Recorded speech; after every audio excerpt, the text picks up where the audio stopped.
જ્યારે પહેલી વખત રામદેવડા પગપાળા ગયો, મેં સેવાના વ્રતધારી એક ભાઈ હતા, એનો કોન્ટેક્ટ કર્યો. ભલું કરે આ સેવાના વ્રતધારીને. એણે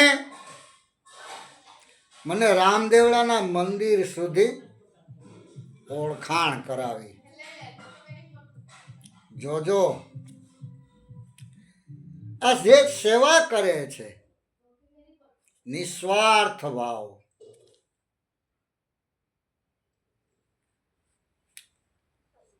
એની અંદર જે સેવાના વ્રતધારી છે ને, એ બધા કઈ કરોડોપતિ કે અબજોપતિ ન હોય.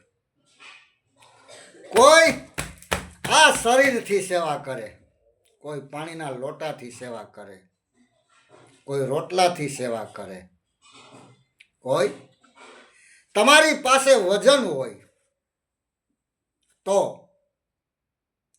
પોતાની 4 વ્હીલ લઈને, અગર એનું 2 વ્હીલ લઈને, ત્યારે આપણને એમ થાય કે આપણા જાણે કેમ હાવ નજીકના જ આ લોકો હોય, આપણને આવો ભાવ બતાવે અને આપણા થેલા 20-20 કિલોમીટર સુધી આ લોકો લઈ જાય. 12 બીજનો ધણી વાંધો ન કાંઈ આવવા દે. અને એમાં જો તમે હાજા માંદા પડ્યા હોય, જોજો આ સેવાના વ્રતધારી ભાઈઓની વિના સ્વાર્થ કેવી સેવા છે. ડોક્ટરને બોલાઈ આવે. આ મારો પોતાનો અનુભવ.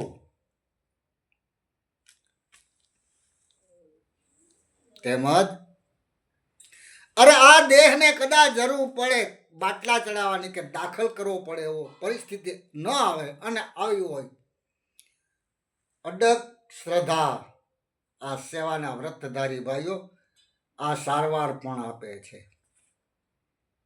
બાકી છે બધાય આપણી જેમ ધનવાન નથી, પણ જેને જેને ઘેરે 12 બીજના ધણીનો નેજો હોય અને આપણા ખંભા ઉપર નેજો દેખી જાય ને,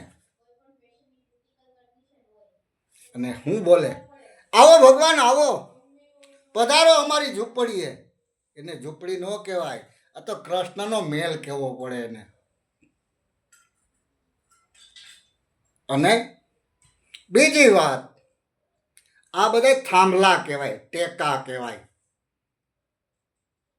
રાજસ્થાનની અંદર પણ સેવનિયાળા કેમ્પ છે, બીજા ઘણા કેમ્પો છે. તમે ત્યાં જાઓ ને, આ સેવા કેમ્પની અંદર તમે જાઓ એટલે તમારા થાકોડા ઉતરી જાય. તમને ખાવા પીવા, ગરમ પાણી, નાવા ધોવા માટે પાગરણ આપે, ગાદલા આપે, ગોદડા આપે, ઓશિકા આપે. અને પાછા માથે જાતા પૂછે કે થોડુંક રસ્તામાં કટક બટક કરવા માટે થોડુંક લેતા જાઓ, ત્યાં સુધીના અનુભવ બોલે છે. તો આવા થાંભલાને 12 બીજનો ધણી રમેશને માટે ઉજળા રાખે. આ બધા ટેકા કહેવાય. ખમા રાખે મારો નાથ આવા થાંભલાવને અમારા બધાના કોટી કોટી પ્રણામ, લાખો લાખો વંદન. જય દ્વારકાધીશ, જય અલગ ધણી, જય સોમનાથ. ખમા રાખે સેવાના વ્રતધારી ભાઈઓ. તમને 12 બીજનો ધણી તમારું ભલું કરે અને તમારા ઉપર સદાને માટે અમી નજર રાખે અને તમારા પરિવારને ઉજળા રમેશને માટે રાખે, એવું અમે ઈચ્છીએ છીએ. જય દ્વારકાધીશ, જય સોમનાથ.